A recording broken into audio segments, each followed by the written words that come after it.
ISIS, and join me for the pledge. I pledge allegiance to the flag of the United States of America, to the republic for which it stands, one nation, under God, indivisible, with liberty and justice for all. Mrs. Wagner, please call the roll. Mrs. Bates? Present. Ms. Bolton? Present. Mrs. Hoffman? Here. Ms. Jones? Mr. Manera? Here. Mr. Nelms? Here. President Copeland Dansby. I am present. I need a motion to approve the minutes from the special meeting July 10th, 2017, and the regular board meeting July 10th, 2017. So moved. Is there a second? Second. All in favor, please signify by saying aye. Aye. Any opposed? The minutes are approved as presented. Our first resolution on the agenda tonight is very special to us and will recognize and honor Mr. Thomas Kleindienst. And we, board members, each will present this resolution for board consideration. Ms. Bates, please begin.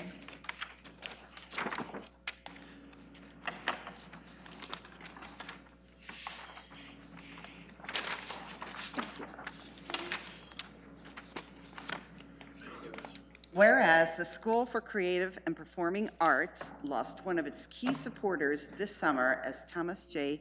Kleindienst Jr. passed away on July 4th, 2017, and whereas Thomas J. Kleindienst Jr., after graduating from Georgetown University, returned to Cincinnati and built a life that included a family, a successful career, and a legacy of contributions to the citizens of Cincinnati, and Whereas in 1967, Tom joined Thomas E. Wood Incorporated Insurance Agency. The agency grew into one of the largest of the region, and Tom became president, chairman, and CEO. In 2000, he left there and acquired the Lewis A. Helming Company, and whereas Tom J. Kleindienst Jr. had a deep commitment to supporting organizations that impact the lives of Cincinnatians.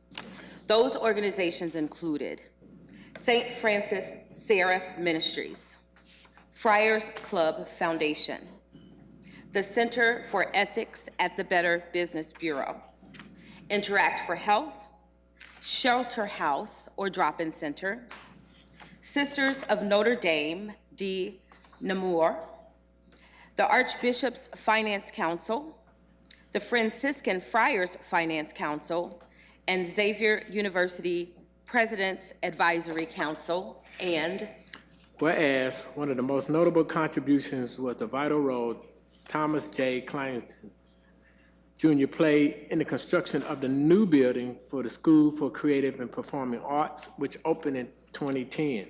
And whereas Thomas J. Kleindienst Jr. was involved in the restructuring and reorganization of the management and support functions of the school, leading to the establishment of the SCPA Fund. And whereas, as the SCPA Fund's chairman of the board, Mr. Kleindienst shared his passion for the arts by ensuring that SCPA is among the nation's premier arts schools. And whereas Thomas J. Kleindienst Jr., having just shepherded the school through its strategic planning process this past year, he was the voice encouraging the school to aspire to become a benchmark of excellence, to be among the nation's premier K-12 public arts magnet schools combining artistic and academic excellence. And whereas for more than 10 years, Thomas J. Kleindienst Jr. rolled up his sleeves and worked tirelessly to successfully navigate SCPA through many chapters and into a new era of excellence. And whereas just this past fall, Tom and his wife Diana hosted the school's Soiree Spectacular, where SCPA students collaborated on performances with the Cincinnati Ballet Second Company and the Cincinnati Opera, elevating SCPA's role in the community while maximizing an opportunity for the students to showcase their exemplary talents. And whereas after the event, Tom shared, this collaboration represents a reinvigorating between the Cincinnati Public School District and the local arts institution, which is very valuable and rewarding to the entire community. This is hopefully the first step towards many collaborations with the art organizations throughout the city. And whereas Thomas J. Clindis Jr. kept the big picture in mind and said, "There is no question that a partnership between the arts and the academics is a win-win. These relationships will continue to improve the local and national reputation of SCPA, reflect positively on CPS, and ultimately benefit the students in countless ways." And whereas over the years, Thomas J. Kleindienst Jr. developed long-standing relationships built on respect, shared values, and clear vision. His quiet resolve was the force behind numerous projects benefiting thousands in our community. Tom lived his values, and in doing so, called on us to do the same. Now therefore be it resolved that on July 24th, 2017, the Cincinnati Board of Education expresses its deepest sympathy to the Kleindienst family for their great loss, remembering Thomas J. Kleindienst Jr. for his contributions to society that benefited the lives of Cincinnati Public School students, and for serving as an unwavering role model for how a good person leads a good life. Submitted by the Board of Education. Is there a second? Second. Any discussion or comments? Yeah, I want to say my experience with working with Thomas, especially as it related to the SCPA initiative and all the issues around just trying to put that on a right foundation, was his uncompromising focus to make sure that we left a legacy for the community and the kids that attended SCPA then and in the future. And when I served with him on the drop-in center board, he always came in with this dogged, focused approach to dealing with issues and taking the emotions out. Always professional, always objective about getting the results done that the meetings or the discussion was centered around. And that's what I'll remember about him, and always respectful of other people's opinions. Thank you. Ms. Bates? Yes, and, you know, Tom was, as enumerated in the resolution, was so instrumental to SCPA and raising the funds, and then later helping with the restructuring of the Friends.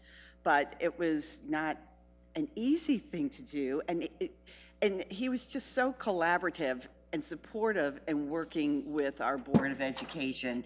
And he really was a cheerleader for SCPA, certainly, and the arts, but he was a cheerleader for our board too. We don't see that very often. He was pretty awesome. So he will be deeply missed.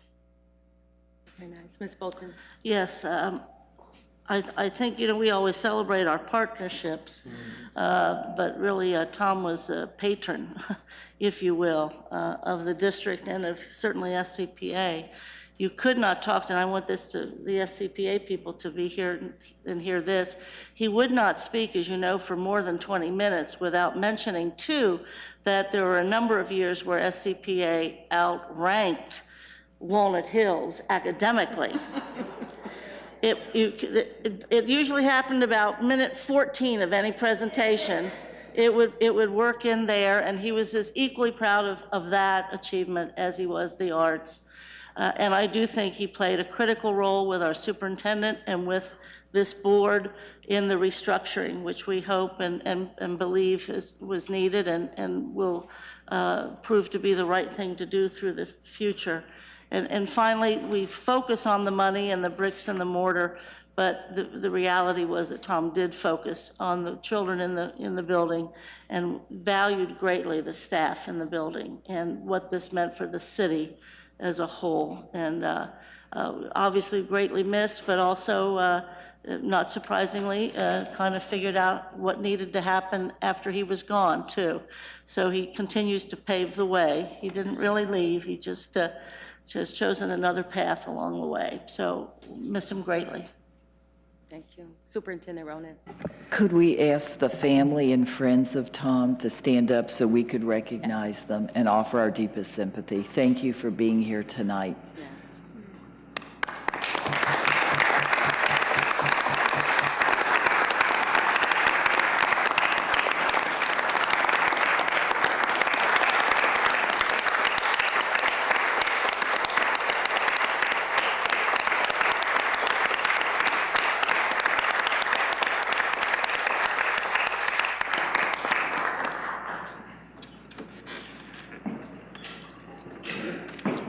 Mrs. Wagner, please call the roll. Mrs. Bates. Aye. Ms. Bolton. Aye. Mrs. Hoffman. Aye. Mr. Manera. Aye. Mr. Nelms. Yes. President Copeland Dansby. Aye. Thank you very much. Mrs. Hoffman, would you please present the resolution for board consideration? I present a resolution adopting the Preschool Workforce Development Council Charter, and I present this as written. Is there a second? Second? Any discussion or comments? Mrs. Wagner, please call the roll. Mrs. Bates. Aye. Ms. Bolton. Aye. Mrs. Hoffman. Aye. Mr. Manera. Aye. Mr. Nelms. Aye. President Copeland Dansby. Yes. Ms. Hoffman, would you please present the next resolution on behalf of Board Member Jones Oh, who's absent for tonight? Sure. board consideration? Sure. I will also present a resolution appointing committee members to the Preschool Workforce Development Committee to work with the Preschool Promise Program to ensure high-quality preschool experiences to the children of Cincinnati. And again, I present this one as written. Is there a second? Second. Is there any discussion or comments? Ms. Hoffman, would you please list the organizations and the names of the folks that we are moving forward? Sure. 4C for children, it's Kim Jin, is that how you pronounce it? I believe. Okay. For UC's Early Childhood Education Department, it's Kathleen Bryan, and the Women's Fund of the Greater Cincinnati Foundation, Megan Cummings.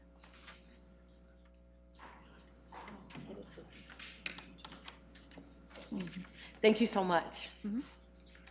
Ms. Wagner, please call the roll. Mrs. Bates. Aye. Ms. Bolton. Aye. Mrs. Hoffman. Aye. Mr. Manera. Aye. Mr. Nelms. Aye. President Copeland Dansby. Aye. Ms. Bolton, would you please present the final resolution for board consideration?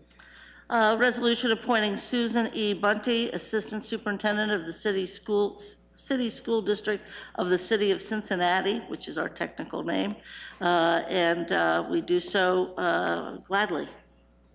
Is there a second? Second. Any discussion or comment? Ms. Wagner, please call the roll. Bates. Aye. Ms. Bolton. Aye. Mrs. Hoffman. Aye. Mr. Manera. Aye. Mr. Nelms. Aye. President Copeland Dansby. Yes.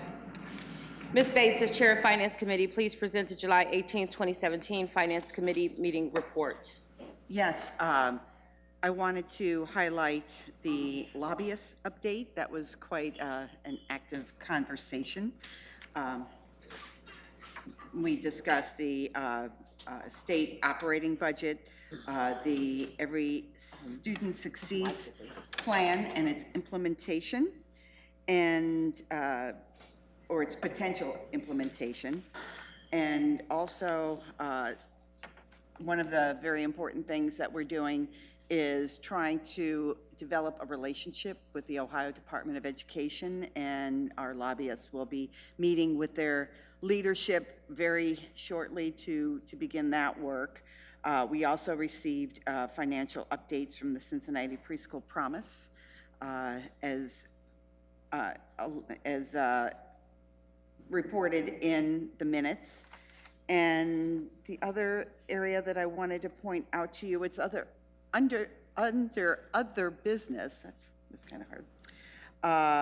But our audit committee made a very strong recommendation, and actually it was one of the strongest recommendations they've made since, they've been in existence, and they believe that we need quality control on the enrollment numbers of the charter schools that are in our area, and to ensure that the funding of the charter schools matches very accurately the number of students.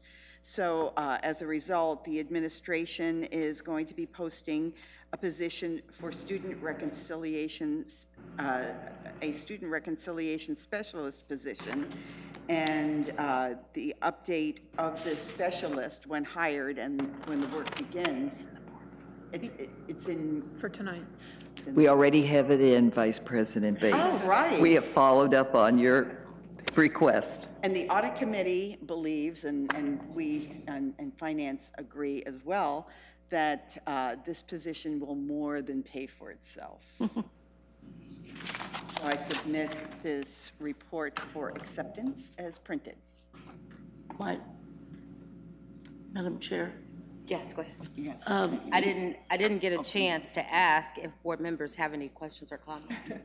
Ms. Bolton? The minutes are fine, and I think they're very, very reflective, but I do want to, as the chair has pointed out a number of things, I would also point out on page 2, and this was of concern and discussion, on page 2, under Cincinnati Preschool Promise Updates, there's a couple of paragraphs that talk in terms of, if you go down, a report by Ms. Bird, she shared the main goal to fully fund every 4-year-old below 200% of the federal poverty level the first year and beyond. And then the next paragraph, though, was of concern to me, knowing how the board's discussion went the last time as a whole board we discussed it. I believe in 1A, it was one of our midday meetings, if I recall. And I think the paragraph captures this. The CPP, Cincinnati Preschool Promise, and CPS teams came to a decision to have a pilot that will put education experts together to see how 3-year-olds below 200% of FPL can be best impacted. Future funding requests will be based on the success of the first-year pilot from among 3-year-olds who have the greatest need. To me, that represents a departure from what the board, I believe, unanimously suggested and wanted, which was that certainly all 4-year-olds below 200%, and then all 3-year-olds below 200%. I know that's what we discussed. I know that we were unanimous in that discussion. I'm concerned that this pilot, and that's the way it was framed, is a way of saying not all 3-year-olds under 200% are going to be funded the first year.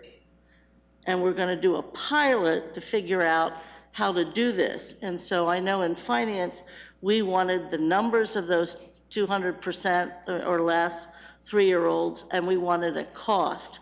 The reason I mention this is that that is a departure from where the school board was in the last full board discussion. And our board members, 2 board members who represent us greatly in this, our administration has joined in a collaborative effort to try to facilitate success in this matter.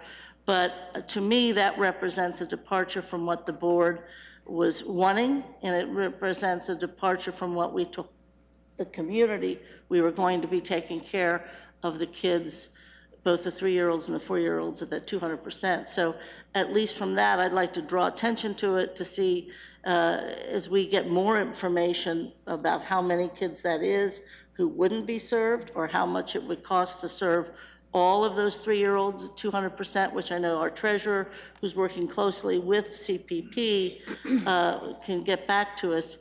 Acceptance of these minutes is acceptance of a discussion. I don't want to see 2 days from now that, well, you accepted that we're only going to serve this number of 3-year-olds. That's not what I'm voting on when I vote in favor of these minutes today. And we've sent folks back, I think at least through finance, back to the drawing board to get us more information. Any other questions or Thank you. comments? We need a voice vote to accept the committee report as written. All in favor, please say aye. Aye. Are there any opposed? Okay, this evening's presentation will be regarding quality improvement. I'm going to turn over to our superintendent for introduction. We have our great partners from Children's Hospital here tonight, Dr. Tom DeWitt, Dr. Uma Kodagal, and you know, they are partnering in so many ways with the district. So we welcome them back to talk about our ongoing efforts, and with Cheryl Broadnex, our assistant superintendent, on quality improvement, literacy, and just a multitude of projects and partnerships. So thank you so much for being here, Dr. Kodagal. On? There we go. We're just going to give you a nice overview. I have Dr. Uma Kodagal here with me that's going to speak a little bit to how this work is also a piece of a much larger network. And then I'll be doing kind of a year in review for you, highlighting some very key points and findings, and then end with what do we look forward to in the very near future. Thank you, Cheryl. Good evening. And Mary, thank you for your invitation. I think Dr. DeWitt and I were here perhaps a little over a year ago, and since then you've heard a little bit about this partnership to talk to you about how we've partnered to improve the health of children in the city of Cincinnati. I'm a pediatrician from Cincinnati Children's, and with Dr. DeWitt specifically think about this area of literacy. And we couldn't be more excited about the year than our partnership with Mary and with Cheryl. I think our focus when we began was to think about the 66,000 children in the city of Cincinnati, around 38 to 40% of them who are in poverty, understanding that the consequences of not addressing it early represent serious issues for us as children go on. As a hospital, we understood the importance of literacy in the future of children, and that healthcare had a role to play in it as well as education. So our two measures that we focused on were children not dying before their first birthday, children not spending their time in the hospital instead of being outside and playing and in the classroom.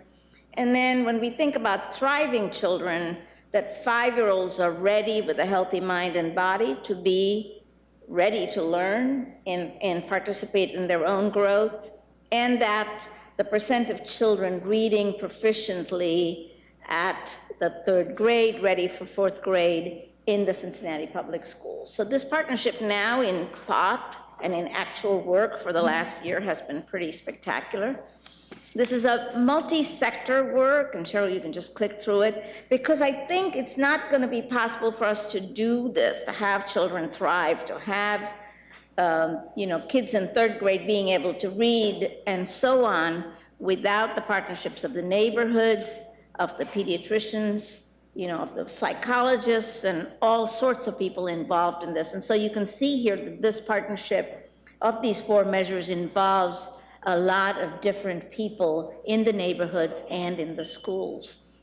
And if you can, and you'll see on the top right-hand corner is the Child Poverty Collaborative, and I'll talk a little bit about that, because clearly the underlying issue here, as you've referred to earlier, is the children in poverty, their families in stress, and how children could thrive.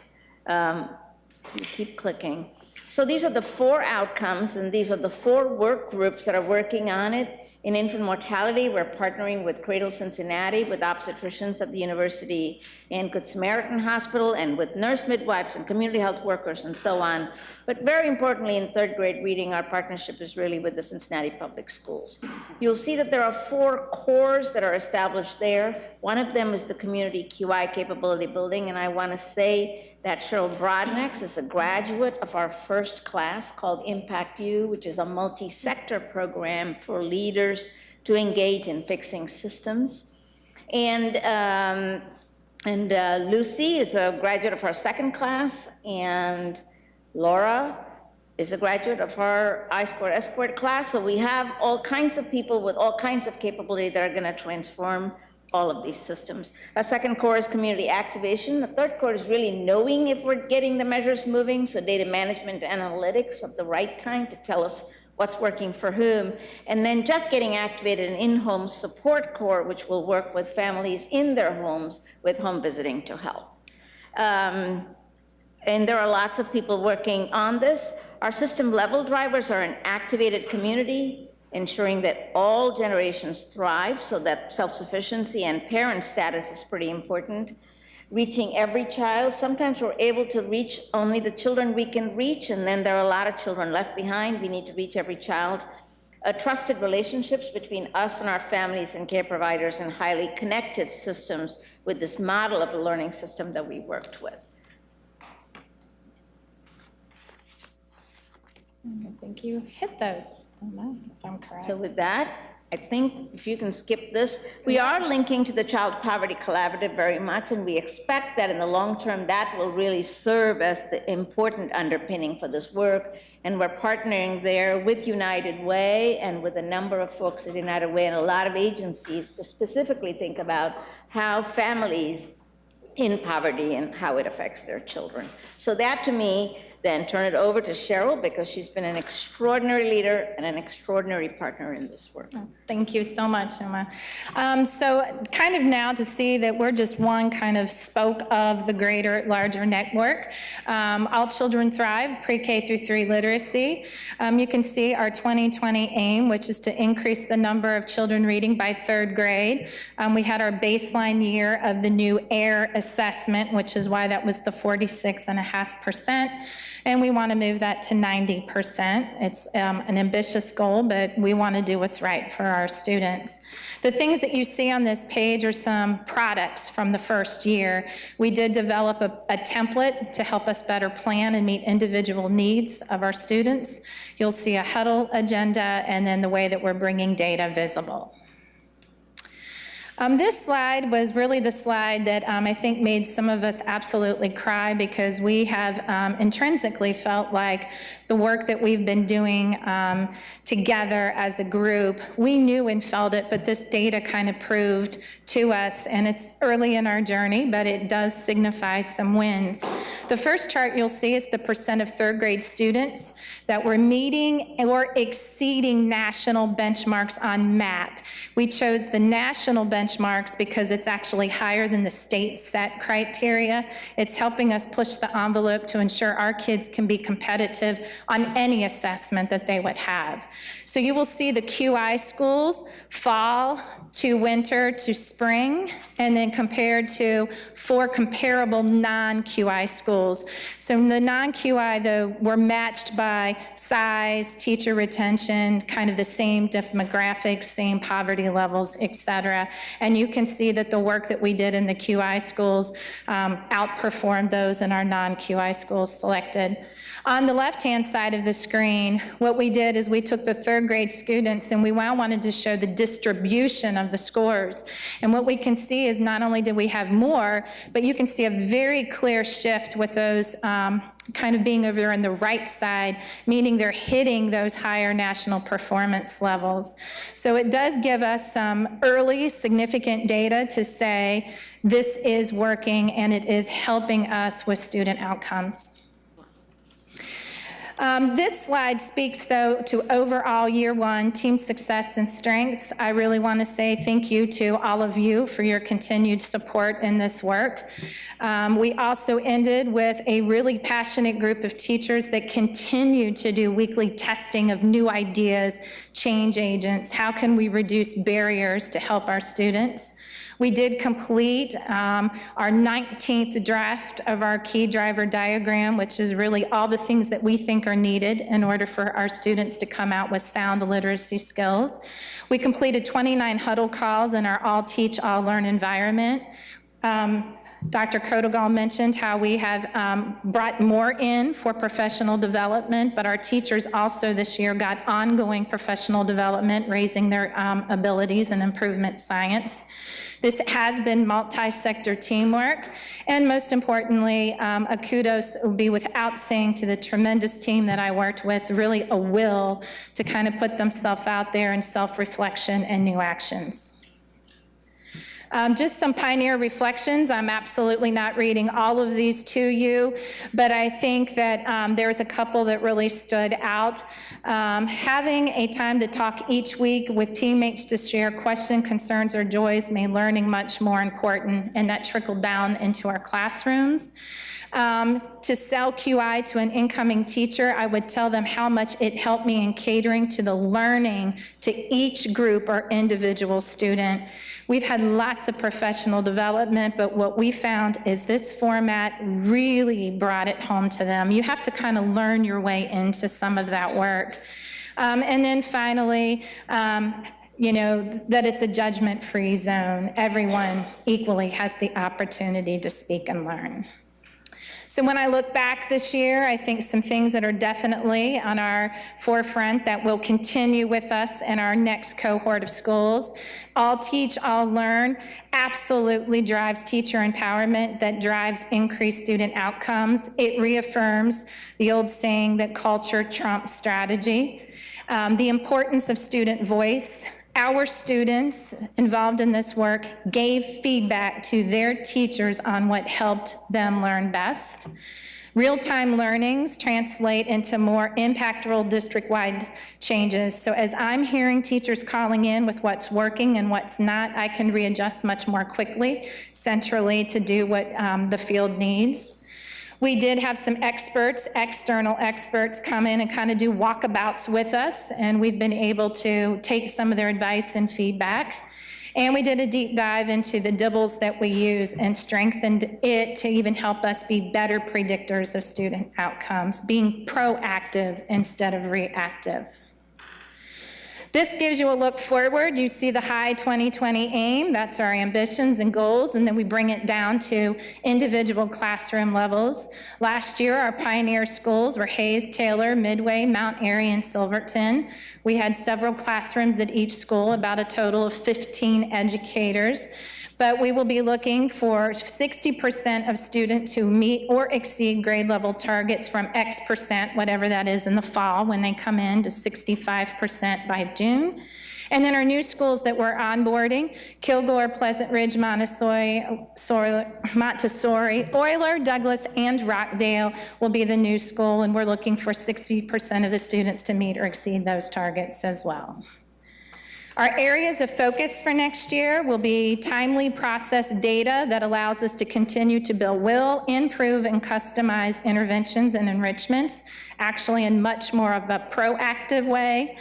Learn how to use the right data more proactively. And that's something I want to mention here. While we talk a lot about, state assessment and third grade reading guarantee, we are really wanting to make sure we're looking at right pieces of data, all the pieces of data that say our kids could perform on any test, and more importantly, have sustained success in the future grades. So that'll be part of the next cohort's work as well. We want to work more on activating parents, the resource coordination, and healthcare to support our literacy outcomes. Identify through QI testing how collectively, and that's linking back to what you heard from Dr. Kodegal, how in this larger system can we really collectively address our social emotional well-being as well as the academic pieces. We're going to continue some work that we have started with Carnegie to be a part of a larger all teach, all learn environment relative to literacy, and obviously continue with the All Children's Thrive Network. So that's kind of our look back summary and our look forward. And with that, I'll end with some things that are shared between us that I think are key, just to note that equity is key to outcomes. Children stay at the center of our work. Partnerships are critical, and core work is action-oriented and result-focused. Those are kind of some underlying principles for us. And with that, I conclude. Thank you so much. Yes. Board members, do you have any questions or comments?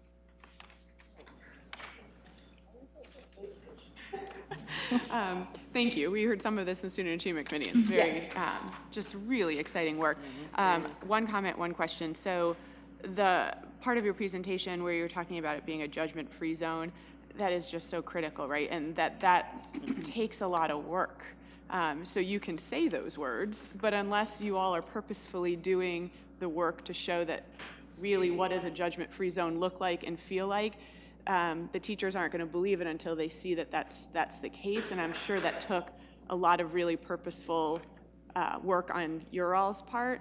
And also, I know our deputy superintendent has done a lot of work across the district on growth mindset, so that foundation kind of was already there as you all were coming in. So I'd love to hear a little bit more about that. And then my one question for you is, the data looks really promising, and I'm wondering what, if you're also looking at the data by subgroups to make sure we're closing gaps as well. So those are my two. So I'll just say briefly that quality improvement is really about optimism and releasing people's energy to work they came here to do, but where the systems haven't supported them to do that. So it's not like these are not magically new people. This is just releasing what their passion and their interest. And I'll say, the second thing I'll say is Cheryl Brodnax modeled this for them. So this is not just simply everybody woke up one morning and said, we're all gonna love each other. This is really a series of conversations about how much we care about children and therefore what we need to do and how we could learn and go forward. And without Cheryl's leadership, and certainly there's quality improvement support that we provided, but without Cheryl's leadership and engagement and the willingness to talk about what didn't work, which allowed teachers to then say that, I tried that, that didn't work, and not kind of suppress it. Now we have an environment where everybody is able to share, and therefore, you know, the learning goes so much faster. So I just definitely, she won't say it, but I just want to acknowledge that as an important leadership quality. And to your point with the data, we're absolutely, that's part of the next set of work to look at.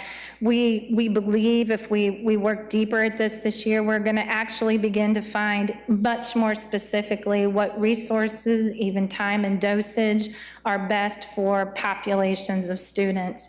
And that's kind of the goal and vision that we have as we move forward, really bringing it down to very specific details that will help leverage what works for our kids to get much faster and better outcomes. That's the goal. Ms. Manera. So a couple of things. Doctor, I want to thank you. I think children's in general just does amazing work in our city, but to me, the most compelling thing about this partnership is that you're talking about modeling and how Cheryl's just a great leader to model things. I believe we're modeling to the city how organizations between themselves can collaborate and use their expertise to continue to expand the great work that they're doing. And so I hope that we can make it contagious in the city for have organizations to work together. You want to add? I would comment that our board has been, at Cincinnati Children's, has been fully supportive of this idea, and when we took it to the board and discussed these specific goals and the need for partnership, they were completely behind it as well. So that's an important, I mean, so the board is really excited about this data, and we do report to the board. And so it's really the board that has said, yes, we need to do this. And I love that, because I mean, that's, when we come together as organizations, if we take, and this is something that I know Ms. Hoffman says all the time, if we take not a no approach, or it's a too difficult approach, but rather an yes and approach, then we can solve a lot more other things. I do want to talk a little bit more about the subsets, but more specifically from our end, and the things that we see maybe from the administration point of view, like attendance, right? Like, has attendance improved? And I think I asked about parent engagement last time too, and I was given an example on how kids are going home and using these strategies with their parents, which is incredible.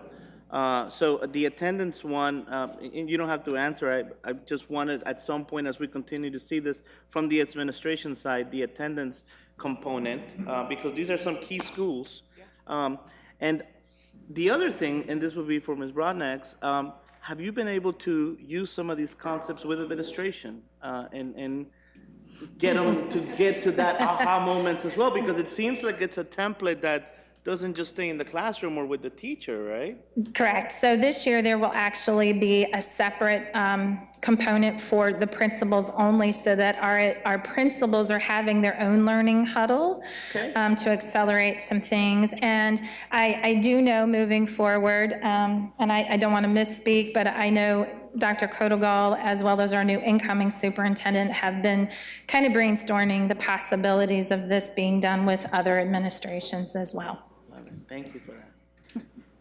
Excellent. Ms. Bates. Yes, our mayor has begun a collaborative on poverty, and what, 80% of the children in our district are disadvantaged economically. And I know there hasn't been a lot of articulation between the two, but I mean, this is really taking the needs of our children and melding it with, you know, what they need in the classroom as well. Is not to dismiss what they're doing, but is there any articulation between what they're doing and what we're doing? Yes, of course there is, because they all involve children. So Cheryl actually spoke at the launch, the soft launch of the Child Poverty Collaborative's one-to-one coaching last week, talking about the work that's happened this year in CPS and helping people see how they might change how they work. Also, I think we will be seeing much more work from the All Children Thrive Network in partnership with DARA and others on activation of families so that the work can happen outside the classroom as well as in the classroom. So yes, I anticipate just in the conversations with the mayor and the design for the one-to-one coaching and with United Way, that this coming together of all parties to solve the problems for children to be able to thrive is important. So we don't see them as separate, and we're hoping that they'll get even more and more aligned. Very nice. Thank you so much. I think your presentation is a great demonstration of what it means to have a solid partner. And Cheryl, I'm really impressed by the aggressive goals. Thank you. I mean, I think that's pretty tough to achieve, and so we'll look forward to some follow-up. Thank you.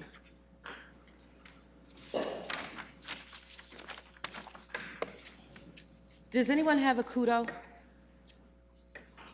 Well, I do. I'm going to wait for our superintendent to come back to her chair. Usually it's Chris Nams who has the kudos and that, and so he had to step out. And so I want to give kudos to our outgoing superintendent, Mary Ronan. I don't have anything formal written, and I think that's the beauty of it. So today is her last formal board meeting, and we're very excited for your retirement. And I personally, and I've said this to you earlier today, I personally appreciate your work and the time that you've taken to serve our children and our community. And I hope that you have an awesome, awesome retirement. And I'm glad that we can call you when we need you. Thank you so much. Thank you for the opportunity, and thank you for all the memories. You've been a fabulous board. Thank you. We're now at the item on our agenda for hearing the public. I'm sorry. Oh, yeah. Ms. Bates. Yes. Please, I overlooked. Please present the retirements. The retirements. The other retirement.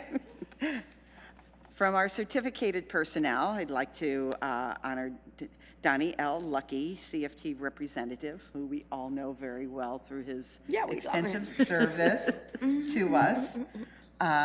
And from our civil service personnel, Patricia Acciello, Catherine Brown, Catherine Donzelman, Terry Evans, Beverly Holland, Tyrone Robinson, Frederick Sloan, David Sparks, Anita Hewlin, and Jane Zoltowski. And we wish you congratulations and the best in your retirement, and thank you for your service to our children. Thank you so much.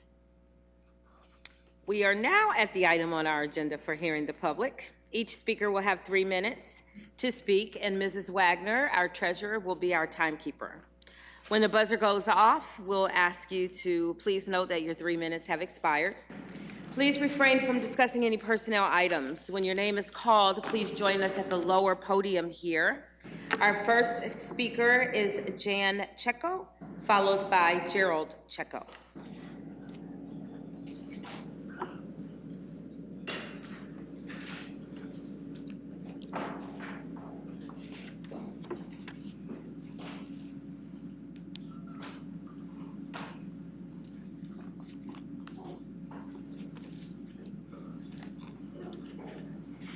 Good evening, ladies and gentlemen. Hi. Last time I was here, I was thanking you for helping us find a roof under which to put one classroom of pre-K and one classroom of K children for the new Clifton Area Neighborhood School.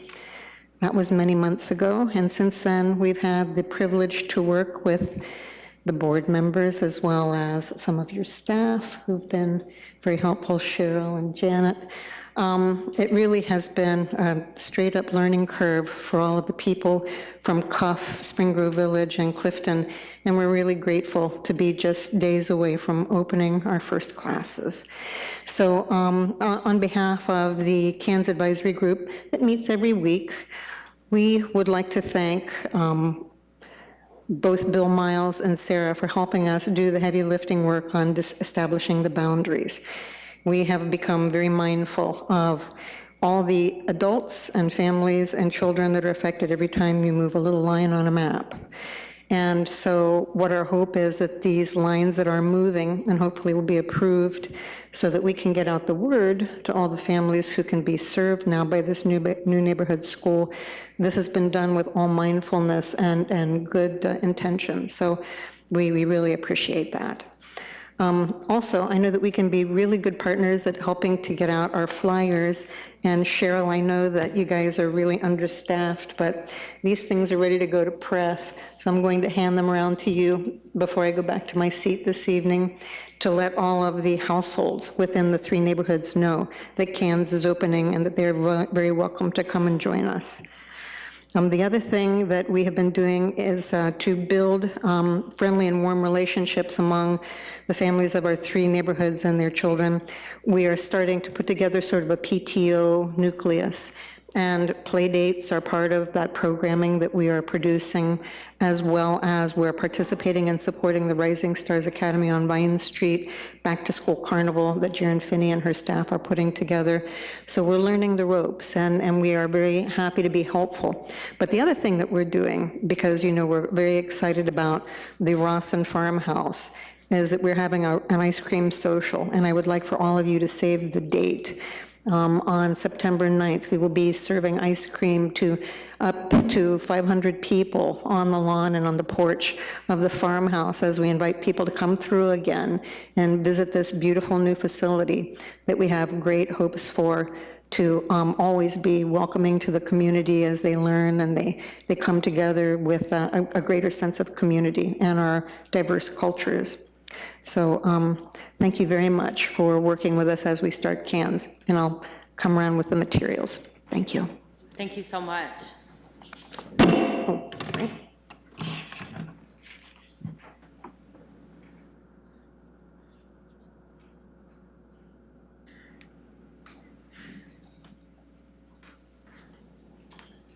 Thank you so much. I'll be there. I'll be there. Yes. Thank you. Great work. Thank you.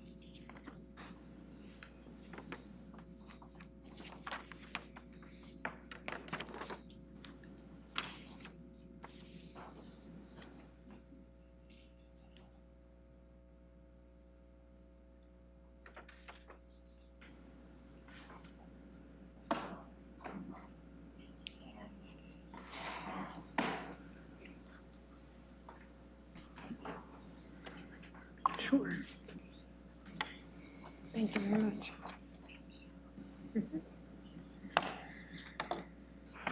Mr. Gerald Checo. Yes, thank you and good evening. I'm here to publicly express our thanks to the Clifton Cultural Arts Center for the way in which they have welcomed us at all their events, asking us to bring a table of information and starting a real wonderful collaboration. All the tension that existed about a few months ago really have changed, and right now we are in a great collaborative effort with them. So it's just to put on record that we are working very well with this organization. Thank you. Thank you. Just before we hear from our superintendent, I need to go back to kudos. I don't have on my glasses, but I just noticed that Janet Walsh is also here tonight. And tonight is Janet's last board meeting with us as well. As you know, Janet has served as our Public Affairs Director for many, many years, and I've had the awesome pleasure to get to know you and spend a great deal of time with you, and heavily relying on things necessary for press and that. So I appreciate your expertise and your contribution to the district and wish you well in your retirement. Superintendent Ronan, do you have a report? Yes, I do. Earlier this evening, the board approved a resolution honoring the contributions of Tom Kleindens. Well, this evening, I'd also like to honor the memory of another man who contributed much to our community and especially to one of our schools. And that gentleman is Pope Colwyn. Erwin Pope Coleman passed away on the 4th of July, and he really holds a special place in the hearts of the Rothenberg school family. In fact, there's a bust of him just inside the hallway that leads out onto the school's rooftop garden, which was really it was his inspiration and his dream. So he leaves a strong legacy as a Cincinnati community activist and promoter of the environment, historic preservation, and the arts. And while he was a resident of the Pendleton area, he combined those interests and really advocated for Rothenberg School. Now, Pope was among a group of neighborhood residents. They pushed the state to reverse an earlier decision. And that decision, of course, was to tear down Rothenberg and build a new school. And it paved the way for the renovation of the beautiful Rothenberg building. He also had a vision that back in the day, there were playgrounds for children on the top of our buildings, especially in the West End, where the streets just weren't safe. So his vision was to put rooftop gardens on the top of these beautiful old buildings so the students who attend could go up and tend the flowers. And he raised private funds to create the gardens and also the staff to teach the children. And here are some pictures of the gardens. I visited a few weeks ago. The youngsters had grown vegetables, and in that particular, they were picking the vegetables, then cooking salads and various meals using the vegetables that they had picked in the garden. And at one of the sales this spring at the Mortar pop-up shop, the Rothenberg students not only sold their dream coasters, but the bookmarks that they made from the dry flowers that they grew on the rooftop garden. So this concludes my report, and actually it will be my final report as superintendent. Yay. So thank you for being such a great board.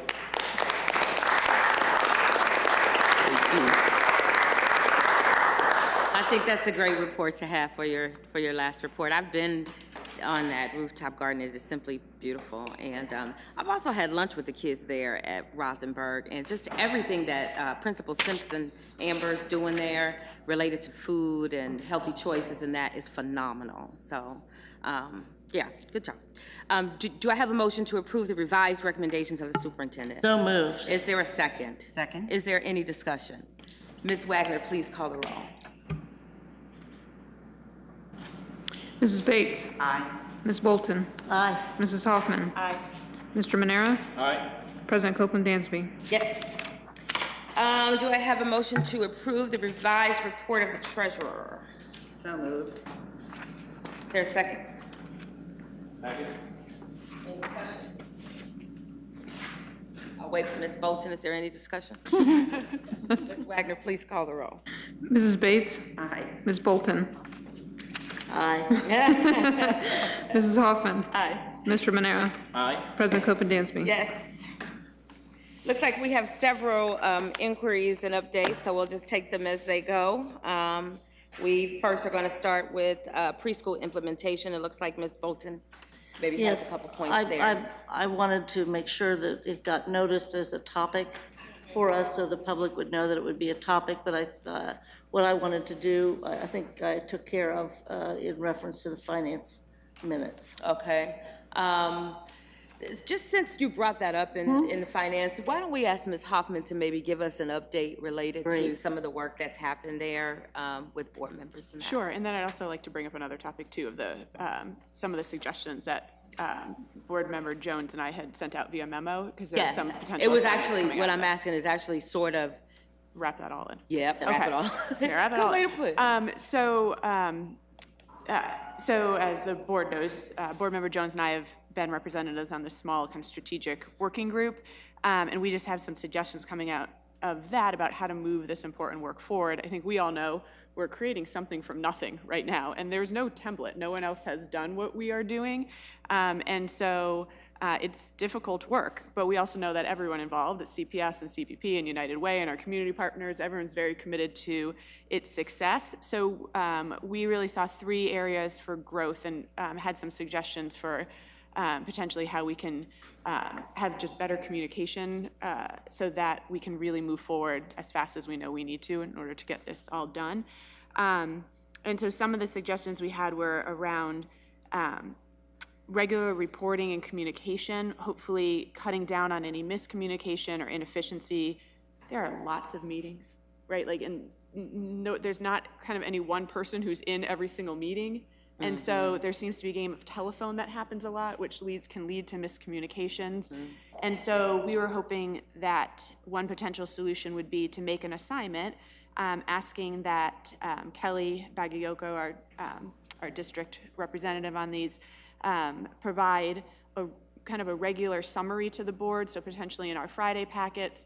Doesn't need to be a huge lift for her, could even be just bullet points, but just something weekly saying, here's what we've been discussing this week, here are kind of the big sticky things we're trying to work out, any questions she has for the board, just so that weekly we're getting updated and we're all on the same page about what's happening. I know probably like you all, I get questions a lot just from constituents on the street. And I am sometimes afraid I don't have all the most updated information. So we are hoping that maybe we can make that as one of our assignments at the end of this meeting. And of course, if there isn't anything that needs to be reported, she could just send an email saying this week there's not going to be a memo. That would be one. The other is that Board Member Jones and I, anytime that we are in a meeting, we will summarize it in a quick memo to the board as well, and copy all of our partners who are in those meetings to make sure what we're walking away hearing is the same thing they're walking away hearing. So we'll make sure that we take that on ourselves, we assign it to ourselves. And then another assignment would be asking our administration that anytime preschool is on our agenda, our administration reaches out, sends an email to the United Way and CPP folks saying, we're gonna be discussing it so they can hear for themselves what our conversation is. And if we have questions, somebody can be here to answer it. So again, we're cutting down on the kind of game of telephone. I think another area was that we know there's some public misunderstanding. We hear it at the mic, we hear it kind of on the street. And so we would also like to make an assignment just to build the public's understanding of preschool expansion. If it pleases the board, if we could have, just like we have others, kind of things we do every time on our board meetings, we have a spot on every one of our regular board meeting agendas that there's time set aside for an administrator to give a quick update on what's happening, any questions they have, any discussion or input that they need from us, and could obviously invite CPP or United Way folks to be as part of those updates as well. Again, I think it'll help keep us updated, but because it will be at a public meeting, it will also be keeping the public updated if it's happening regularly at all of our meetings. So if that's okay with the board, we'd like to also have that as an assignment. And then finally, in order to make sure we're fully expressing CPS's perspective in terms of the finance and budgeting concerns that I think we have, and just that whole huge, I don't even know what to call it, web, you pull at one string and you see how many pieces are attached to it. We were suggesting that maybe, so Ms. Wagner has been at all of those meetings, but sometimes the only CPS representative, and that's become very hard because, well, she's an expert in her area, doesn't always have all of the additional expertise needed to answer some of the questions. And so again, in the spirit of kind of moving this forward quickly, that we are hoping, if it pleases the board, that we could say that, Ms. Wagner would have other administrators or board member joining, depending on what the topics are. So if it's something that finance has been discussing, it could be our finance chair. If it's, our board president, or Ms. Broadnax, or Ms. Bagayoko, if it's just somebody else is there to help make sure that CPS's positions are being fully expressed. So those were just in terms of the couple of meetings that Ms. Jones and I were at. We were coming away saying, I think there are some ways we could really help with the communication and the efficiencies. And I know that was a lot and a lot of potential assignments, but they're all in the spirit of how do we communicate much more clearly and publicly, so that the public is very aware of where we're at in expansion, and all the board members are getting the same information, and we are on a regular basis being brought up to date. Okay. All right, so thank you for the update. I know Kelly may have been prepared to give us an update too. I think we're good. I think we can hold it for the next time. And given the assignments, maybe that'll be our first comprehensive update from you. Is that okay? Yeah, and I think Okay. that'd be great if we bring us up to date from where we are now, and then we just Right. continue from there. It'll be shorter updates. Okay, Yeah. good. Okay, Madam excellent. Chair, if I could. Yes. Again, I think all the suggestions are good. I know that it's worked very well in finance, where invariably whenever there's a preschool update or it's on the agenda, and it is every month, indeed, preschool promise people are there making the presentation too, and I think that's helpful. But again, I'm going to emphasize, I get concerned about the work group or whatever, and I know some of our own folks were a part of that, making a decision that the 3-year-olds up to 200% is a pilot instead of fully funded. And my concern with that, again, is that is not where the whole board discussion ended back in room 1A. And so it's so important that we all work together, but it's so important that there be this communication. But I don't want decisions to deviate quite so greatly from what the whole board decided. And I know that our folks were advocating for all 3-year-olds up to 200%, even in these work groups. But then when the presentation is, the group decided that this is what we're going to do. That may be the case, but it doesn't negate where this whole board was, so. Ms. Hoffman, can you reply to that? Sure. So my understanding, coming out of that full board meeting, was that when we were talking about the priorities, priority 1 was 4-year-olds at 200%. Priority 2 was 3-year-olds, right? So, and then it went on from there. And we want to fund as many of those buckets as we can. And in those meetings and even in the presentations we've been hearing, it's that we will be able to fund all 4-year-olds, but we likely will not have money in year 1 for all 3-year-olds.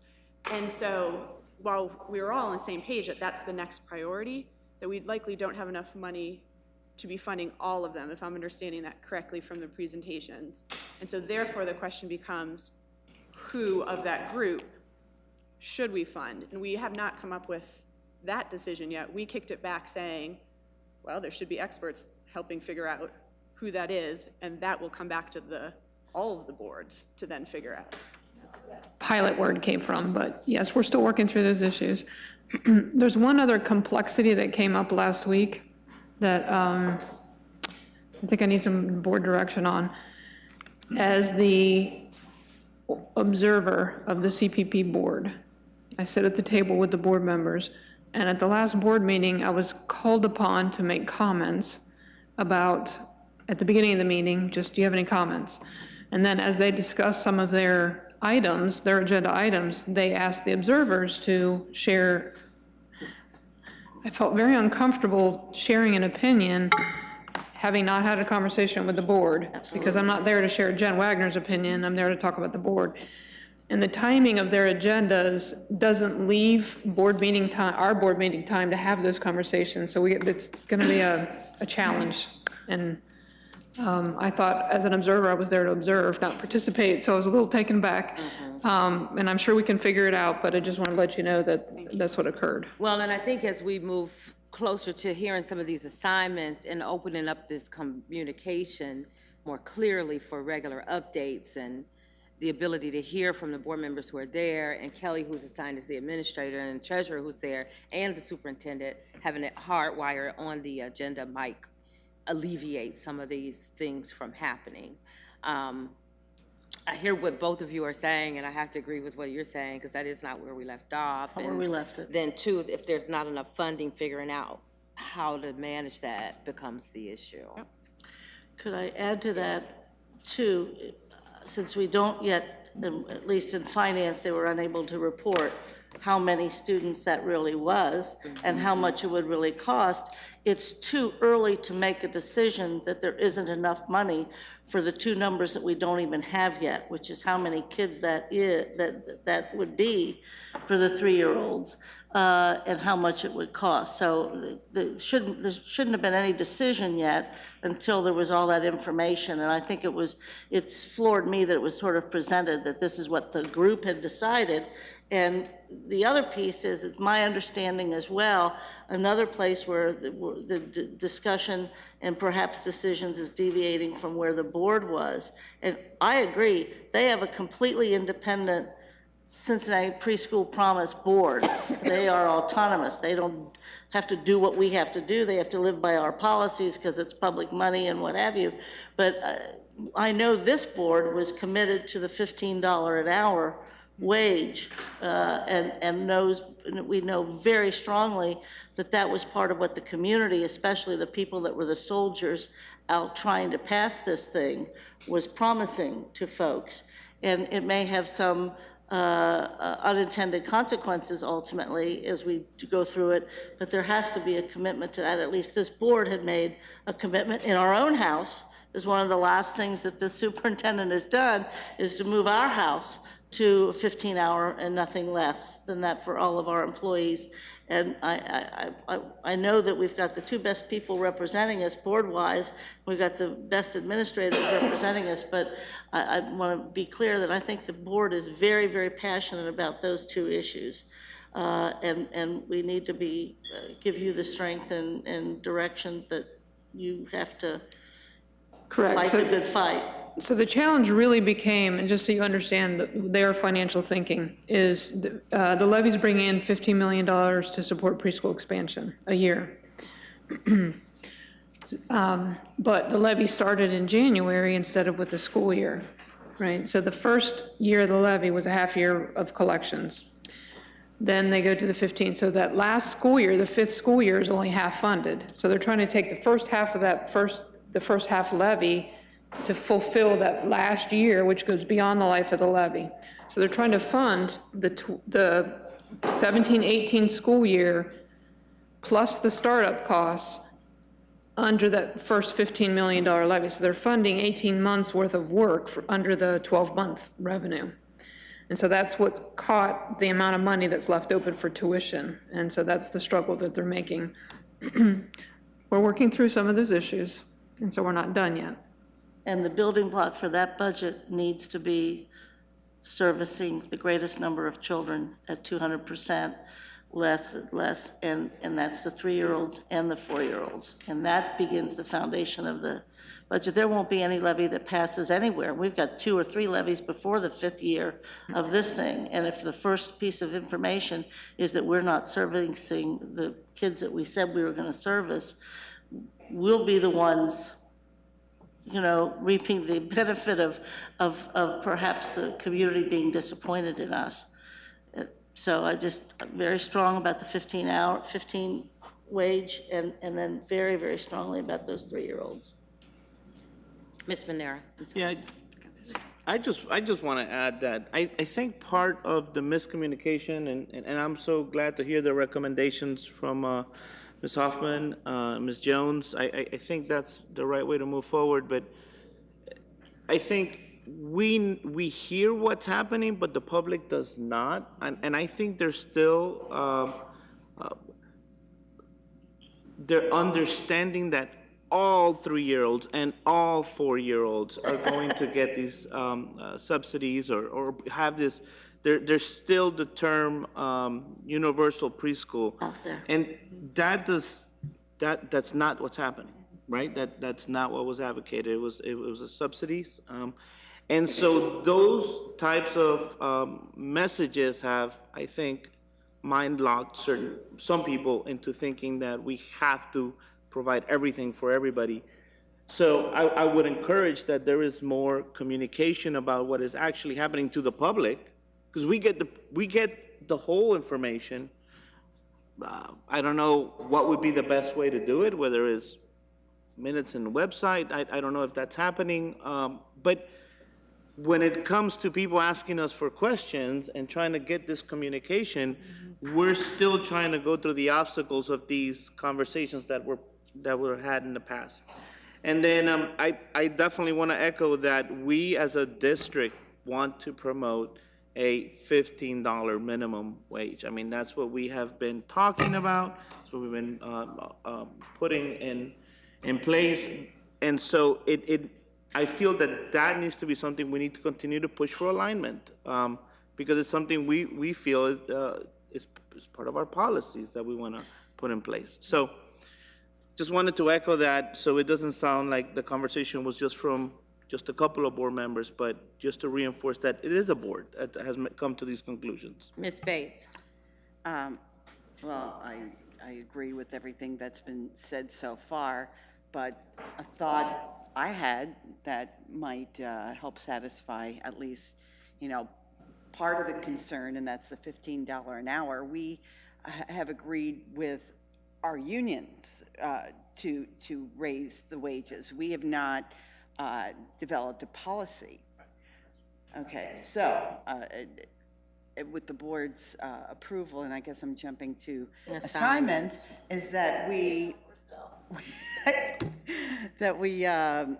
assign to policy committee to the work of developing a policy expressing the $15 an hour minimum wage for our employees.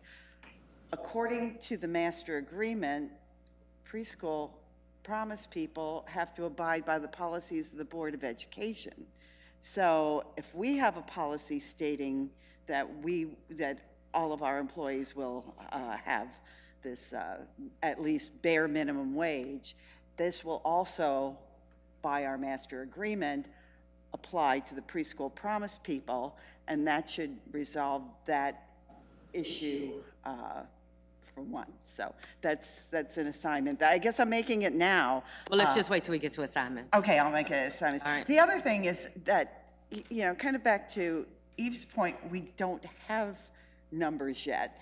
So I guess that'll be another assignment I'll make is to determine the preschool numbers that we have, unless Assistant Superintendent Brodnick has it now, if we're at capacity, and I know our enrollment's been ongoing, and I know people are getting their letters and assignments and all of that now.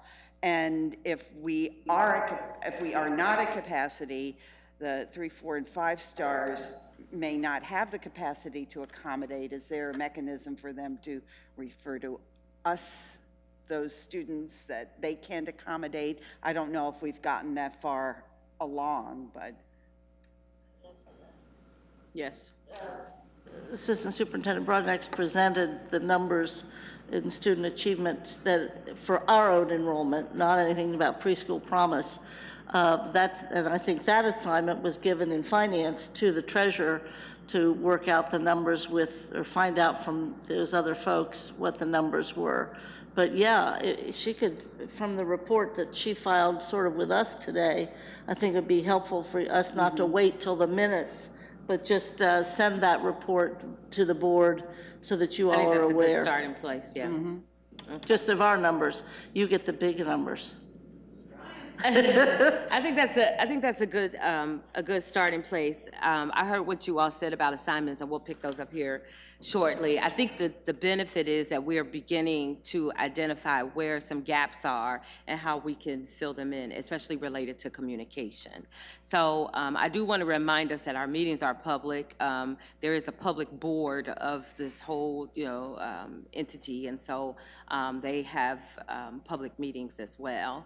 I don't know whose role it would be to make up some communication for the public. I don't know how to assign that, I mean, we could build something on our website that talks about our work, and I'm always advocating for that. So as we move to having more concrete information, like Cheryl's numbers, things that we can stand on, those things can be published. I think sooner rather than later. And I think by virtue of tonight having passed the Workforce Development Charter and assigning people, we're definitely paying attention to that $15 an hour. Okay. All right, so the other inquiry or update has to do with CANS enrollment, Ms. Bolton. Boom. Got it, thank you.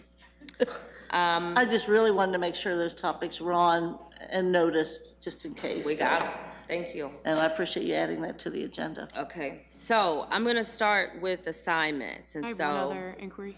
Oh, you have another? Just one inquiry? quick one. Sure. I saw in our, I think the treasurer's report that Board Member Bates is planning to go to the Council of Great City Schools Conference. It's in Cleveland this year. I know I talk about this every year. That is such a fantastic conference. So I just really want to, it's coming up. When is it? It's in October. Okay. And so I'd really encourage other board members to go. It Okay. is so worth your time, and administrators as well. I know lots of districts have different administrators go as well, and it's always. Cleveland's a really fun place to visit. I know, too. Cleveland, and it's right up the road, Close. right? So, yeah, so I saw that and wanted to just put in. Thank you. Thank you for bringing that to our attention, because Balloons I and am actually streamers. interested. Okay, excellent, excellent. Okay, so we have a couple of assignments to tackle. I'm gonna let Ms. Hoffman start. I have like 100 over here, right? Okay, so one assignment that came out of student achievement today, so I'm going to go chronologically through the meetings that we went through today. Ms. Davis, you got this? Okay. Okay. So during Student Achievement Committee, we were talking about transportation conversations, especially as it with our metro buses and our high school start times and all of that, led to a conversation that we know there's a lot of conversations happening in the city right now about metro and how it is and isn't serving the needs of the city. And so we were wanting to talk with the superintendent about potentially appointing somebody from the superintendent's cabinet to work with the city, to be in these conversations, so that the thousands of kids that are transported are being considered in these citywide conversations about what the world's going to look like for Metro. So that was the assignment coming out of Student Achievement Committee. And Mrs. Ronan will pass that on. Notice what you're doing. You're writing lists of things you don't Indeed, have I to will. do. Mr. Mooring in the room, so I'm sure we can. And we've got a record number of them for you. Right? Well, that is really important, because there's talk about a levy for Metro. Is there going to be one or not, or how's that going to work? And there are hundreds of people in our town, especially the working poor and our families, that have challenges with transportation. So I really like that assignment. And then I like the work that someone else has to. Thank you. you like assigning that to somebody else. I do. So also an assignment to our finance chair, if she could, to write a memo to the 3 audit committee nominees, letting them know that there's actually a 4th nominee and that they're all going to be reviewed together at the next audit committee meeting, and then we'll, as a board, consider all of those at once. And that also brought up a conversation around the fact that we would love it if the finance chair, I guess, assign to write a process for how nominations to the audit committee work, so we can make sure that that's a smooth and transparent process. And if we could put timeframes in there, I think that would be beneficial to people who are seeking a seat on a particular committee, and, they can understand how long of a process it can be when those decisions are being made. I would also like to tag along to that assignment, maybe involving some conversation from the audit chair or audit committee, just how they, or any input they may have in that Sure, to work particular collaboratively with the process. chair, yep. Okay. And then the assignments that came out of the preschool conversation, one was an assignment to Kelly to have kind of a weekly update in our board packets. So we're updated weekly on what's happening with the preschool expansion and implementation of the master agreement. Now, let me ask a question about that. Do we really need a weekly update or a bi-weekly update? So we were saying weekly because there's a lot happening now, but leaving it up to Kelly to say there's nothing that's, Just say there's that's nothing? risen to the level that you need to know about this week, and that's fine. Okay. But erring on the side of more, and there can always be less. Can you put that on a purple piece of paper? So it I'm stands. just kidding. And then assigning to our board administration that anytime preschool is on our agendas, to make sure that they're notifying Preschool Promise so they're aware that conversations will be happening. And then assigning that we'd have an administrator responsible for providing a public update on preschool expansion as a standing agenda item. So we need our board administration to change our template to include that spot on our agendas, and then for our superintendent to have someone from her. And we her might team. just make that live under updates. That's perfect. And I think that's fine. Yep. And then, and that's all of the formal assignments. Thank you. Okay. I got that. Ms. Bates? Yes, and back at you at Policy Committee. Not me anymore, it's Carolyn, but I'll take it to her. Okay. I would like to make the assignment with the board's consensus that Policy Committee develop a policy enacting a $15 minimum wage for staff.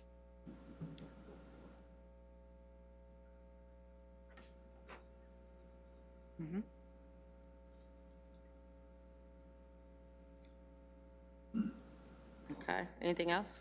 And the other assignment, I think, is inclusive of Ms. Hoffman's assignment, and that would be the enrollment. No, actually, that would be Assistant Superintendent Broadnax, probably. The capacity of our preschool, if we've met our enrollment, what the enrollment is. Actually, by school would be helpful. And if there's room, is there a mechanism to refer from the providers if they cannot satisfy the need at their facilities? Okay. You have one? Go. Too, thank you. Yes, thank you. I'm going to frame this a little differently than I mentioned it in student achievement today. But in student achievement, we keep, with the start times regarding high school, we keep kind of running into the transportation issue. And I know in finance, the finance is where the transportation director reports mostly about the financial issues and the usage and what have you. And we also know in finance, we have, for our lobbyists, Mr. Kearney and Ms. Cahall, we know that transportation is one of the top priorities for the lobbying effort that we have, because as our treasurer tells us all the time, our current and then projected future line item regarding transportation is not really sustainable. We just spend a disproportionate amount of our effort and money in that area, and we have to find relief somewhere without lessening our services. So knowing that transportation's coming up in student achievement, and certainly it's assigned to finance, I would like the board just to contemplate, I'm not making the assignment to do it, but to contemplate maybe the recreation of an ad hoc committee that would include the community and the building folks and perhaps board members, but just around the issue of transportation. And I'd just like us to think about what that might look like. We had one for 2 years, and I think it was helpful. Out of that came the idea that our students don't pay for their transportation, so that was an important thing that we did. So I'd just like the board members to think about having some sort of a committee, ad hoc committee, that actually would be sunsetted after it discussed some things. Yeah, right. Because, and long-standing it might be an committee. easier assignment than, reframing board work. But I'd just like us to think about that. And then my other assignment is one that actually requires action now, not just contemplation, but that we assign to the administration indeed to carry out what is needed to be done regarding the enrollment of CANs, based upon what we heard from Assistant Superintendent Mr. Miles today, and also the listing of things that the community group wanted to see if we can help out with or do or facilitate, and they were offering all their help. So to make that assignment, to get that carried out in a very timely manner, as we are fast approaching what we need to know and what we need to do. So those would be my two. Contemplating the possibility of an ad hoc transportation committee, but definitely moving ahead immediately on the recommendations of our administration and giving the blessing and seeing what we could do to facilitate the request from the community. Can I ask about the assignment related to the transportation? So Ms. Hoffman made an assignment, maybe of assigning an administrator to just kind of figure out what's happening in the city and get some involvement there. Can we couple those two things together, maybe? great. So that there aren't too many people doing duplicate work and that kind of thing, so. Yeah, and I think her point that she was making too would be be somebody of, certainly the Director of Transportation would have to be knowledgeable about this, but that she was really suggesting too that it be somebody on the superintendent's cabinet that actually has familiarity with the educational pieces and the logistics, not just There's a getting whole those lot, buses to yeah, run. there's a whole lot that goes into yeah. the transportation and that, so absolutely. And as you're contemplating anything related to different start times, of course, remember the population of our community that we're talking about and how reliant we are on public transport. And so that is critical and key. As it relates to CANS, so you all talked about it in student achievement this morning. I appreciate the upcoming events, and I'll do my best to be there to support that. So how can we as the board get caught up to speed with your committee work and Mr. Miles' recommendations well far in advance before we get some regular minutes? Like, I need to get caught up to speed with what the recommendations are related to the boundaries, because we have to collectively as a board, I think, support what that What the is going to administration's look like, recommended? what the recommendations are going to Yeah, I did, this was the first day we had any CANS information, and it was at Mr. Miles' suggestion that at least it get there before it come here.